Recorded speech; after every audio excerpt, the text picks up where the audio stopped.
Greetings, family. Sista Shnice in the house, and welcome to the Sista Shanice News Desk. Today's news report is focusing on why Niger is so strategically important to the United States, the European Union, to Russia, and France.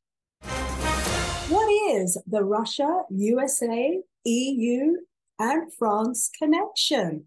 Keep it locked to the Sista Shanice Show News Desk. On the 26th of July in Niger, the Presidential Guard Commander, General Abdulrahmani Tishani, carried out a coup d'etat and detained the President, Mohamed Bazoum, proclaiming himself to be the new leader. The people of Niger poured out onto the streets to rejoice. People around the world were heard asking, what makes this coup so special? Why is it so different? Isn't it just another African coup? No, Niger is of major strategic importance to France, Europe, and the United States of America. Also to Russia, especially since the blowing up of the Nord Stream gas pipe.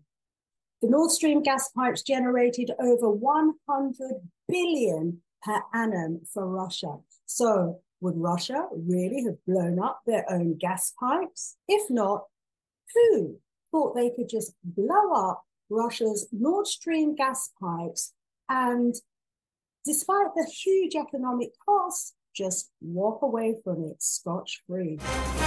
Much speculation has suggested that it was actually the USA.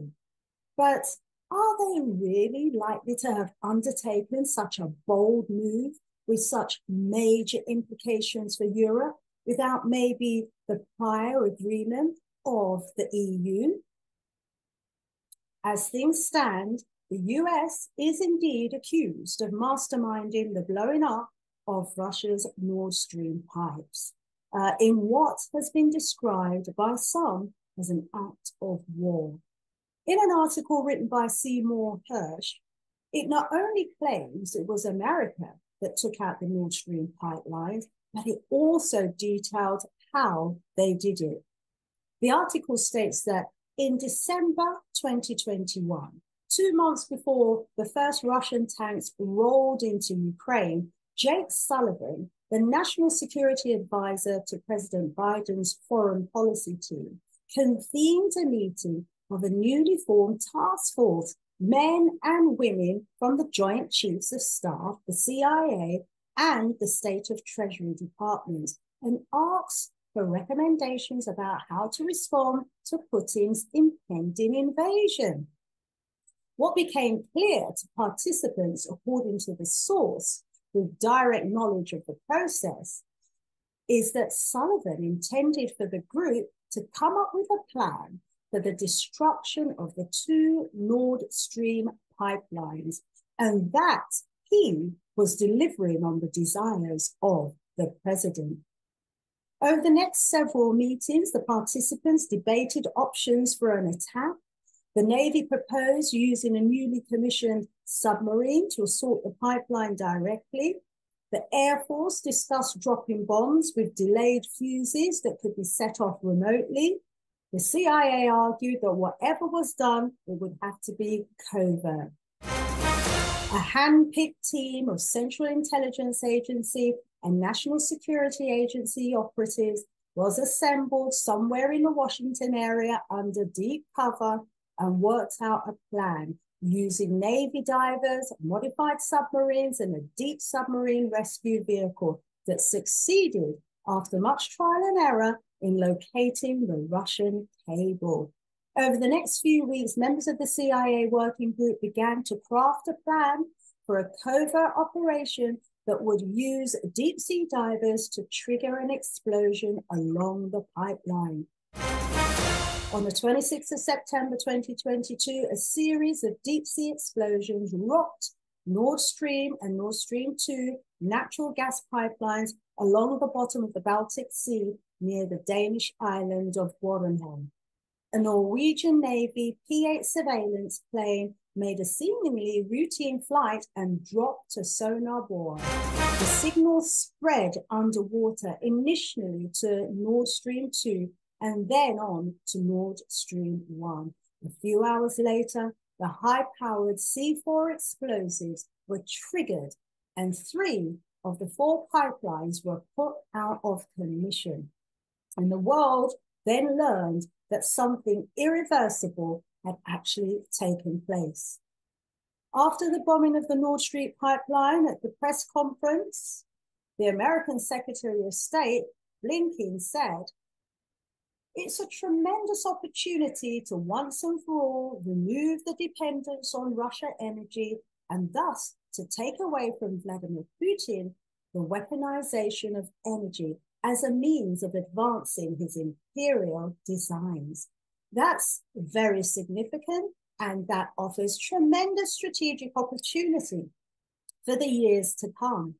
But meanwhile, we're determined to do everything we possibly can to make sure the consequences of all of this are not borne by citizens in our countries or, for that matter, around the world. Wow, what a statement to come after the bombing of the Nord Stream pipe. That it presents a tremendous opportunity to once and for all remove the dependence on Russian energy. That clearly suggests that there was a lot of concern about being dependent on Russian energy. There was concern that Putin might use energy as a weapon for advancing his, they claim, imperial designs. Wow, is that not a case for actually justifying the bombing of the Nord Stream pipe? Did that not just come out at that conference? So what were the economic costs of blowing up the Nord Stream pipes? Well, the Nord Stream was the first pipeline that actually bypassed Ukraine and Poland to deliver Russian national gas directly to Western Europe.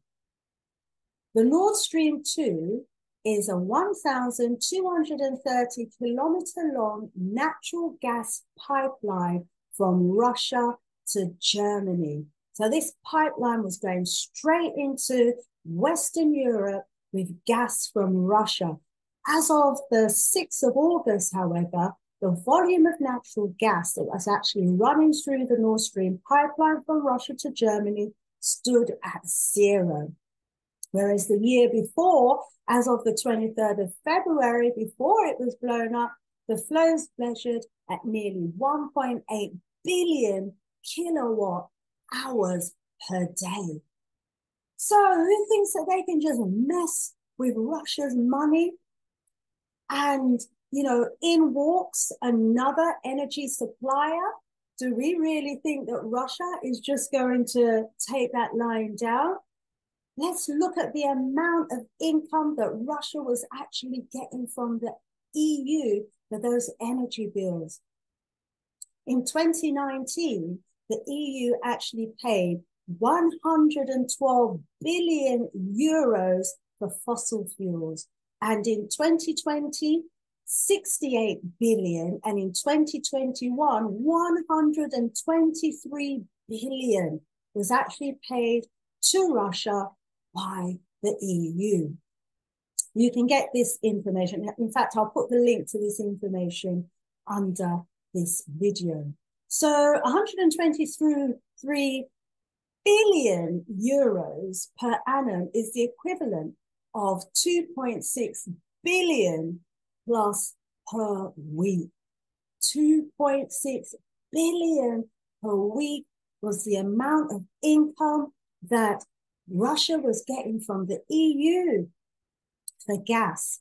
In 2021, EU countries also imported 155 billion cubic meters of Russian gas, which accounted for about 45% of total gas imports. The war in Ukraine led the European Union to decide to stop buying gas from Russia and seek an alternative supply. The alternative supplier was Nigeria in Africa. But it would require the cooperation from numerous other countries, as the gas pipe would have to go through various countries before it could reach Western Europe. So to many, after the blowing up of the Nord Stream pipe, it might have appeared that Russia, that was obviously grieving over such a huge loss, seemed not to respond. You know, I would expect that immediately afterwards, America and Europe was bracing itself to see what the response would be from Russia. But Russia seemed to fail to respond to the blowing up of the gas pipes. But Russia had another plan, a long-term plan. And this is where Niger comes into the picture. This is why Niger is so strategically important and is so strategically important to the United States, France, and the whole of Europe. Ambassador Ramayade, who is the Senior Director of the Atlantic Council's Africa Center, who previously served as France's ambassador to UNESCO, in an interview with NPR Scott Simons said, on the military front, Niger has had a very important role in counterterrorism strategy led by France, the US, and the rest of Europe. So she goes on to say that Bazoum, the ousted president of Niger, he was the last strongman in the Sahel region supported by the West, firstly in their fight against terrorism. And we all know the amount of destabilization that has caused the region. So on the military front and on the geopolitical level, the ousted president is the favored president for the United States and the rest of Western Europe, because he allows them to pursue their policies of economic exploitation, military activities, supposedly focusing on terrorism, which just destabilizes the region. Prior to the coup on the 26th of July, the French colony of Niger was desperately trying to shake off the choking shackles of neo-colonialism and imperialism. It was France's biggest source of uranium, so they wanted to keep a stronghold of that country because it was actually providing France with around 20% of its uranium supply, which it needed to fuel its nuclear plants. Because these nuclear plants actually provide around 70% of France's electricity. This is despite the fact that only 1 in 7 Nigerians, that's about 4% of rural residents, actually have access to modern electricity services. And while more than 40% of the population of Niger live in extreme poverty, just as strikingly, 85% of the company that operates Niger's uranium industry is owned by France's Atomic Energy Commission and the 2 French companies. Only 15% is owned by the Niger government. So clearly the vast majority of all the uranium benefits goes to France at the expense of the people who are suffering in extreme poverty. So with so little benefits to a country, with so many people suffering, why would Niger want to remain under France? Well, 49 African countries actually sent delegations to the very timely Africa-Russia summit that was held at the Expo Forum in St. Petersburg on the 27th and 28th of July, a few days after the coup. And at the summit, candid, heartfelt discussions were held about the shared suffering of the African people under neocolonialism. In steps the formidable support of the grieving Russian president. Niger walks away with the giant support of Russia, Burkina Faso, and Mali, and the sympathies of the world. So if France loses Niger, the French will not be the only losers. The whole of Europe and America will lose, and they will not go down without a fight. If they fight, it'll be a big fight. And the casualties will be African soldiers, African citizens, and the continent of Africa itself. These Western countries are already putting a huge amount of pressure on their loyalist leaders to get Niger back for them at any cost, even war. ECOWAS and the countries loyal to the West have been instructed by them to get the troops ready, and 25,000 soldiers apparently have already been recruited from Nigeria, the Ivory Coast, Senegal, and Benin. The ECOWAS move is not a peace mission, but a standby for war. ECOWAS's anti-Niger 15-nation bloc said its leaders are ready to forcibly intervene should diplomatic efforts to reverse the nation's coup fail. Abdel Fattah Musa, who is the ECOWAS Commissioner for Political Affairs, Peace and Security, said, by all means available, constitutional order will be restored in the country. But will the rest of Africa sit idly by and allow foreigners to bully their neighbors? Will ECOWAS really go to war on behalf of their Western neo-colonial masters and spill the blood of their own African brothers and sisters? Will they really take 25,000 soldiers to war for the sake of restoring one man and the colonial shackles around the neck of Niger all over again? Niger is fighting to free themselves and to gain their independence from neo-colonialism, exploitation. And is Nigeria, who is leading the ECOWAS corps, really so intent in ensuring that Niger remains shackled alongside themselves to their former colonial masters? And will the rest of the world stand by and allow this to happen? So what do the population of Niger think of Bazoum? How is he actually viewed? Well, it seems that the war against terrorism is really taking its toll on the citizens of Niger. It's been about 2 decades now since the war against terror has been happening on their doorstep, causing major destabilization of the area and major suffering from terrorist attacks by the people. And the government has been seen as weak. They have been seen as ineffective. They have been seen as unable to manage and control terrorist activity in the region. There are no public services, there's no proper security, no justice for the people. And with all of these things considered, after the coup, the people understandably were applauding the army. And because they are considering that maybe the coup leadership has got to be better than the leadership that they have had to endure under Bazoum. Going over to the war between Russia and Ukraine, what we can see is that that Western war has now extended itself to Africa.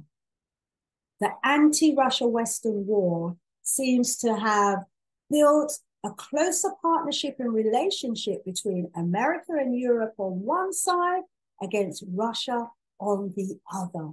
And now that Britain has left the EU, the European Union, with its neo-colonial Commonwealth countries still intact, maybe this has left an opening and an opportunity for America to step in, or maybe America was invited by the EU to join them in trying to increase its foothold in Africa, while sharing with America some of Africa's riches and resources, and at the same time isolating Russia. So these anti-Russian Western imperialist forces, it seems, could have conspired to sabotage Russia economically by blowing up the Nord Stream pipe, and have worked collectively as part of the war in Ukraine against Russia. But the French imperialists didn't see Russia coming after their African interests.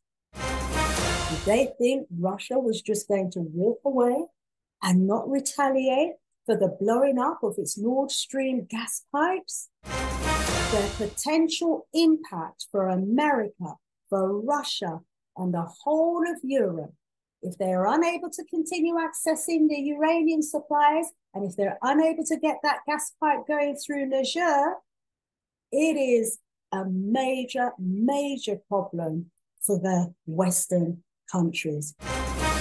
So what we don't want, what we absolutely don't want, is a European war being fought on African soil.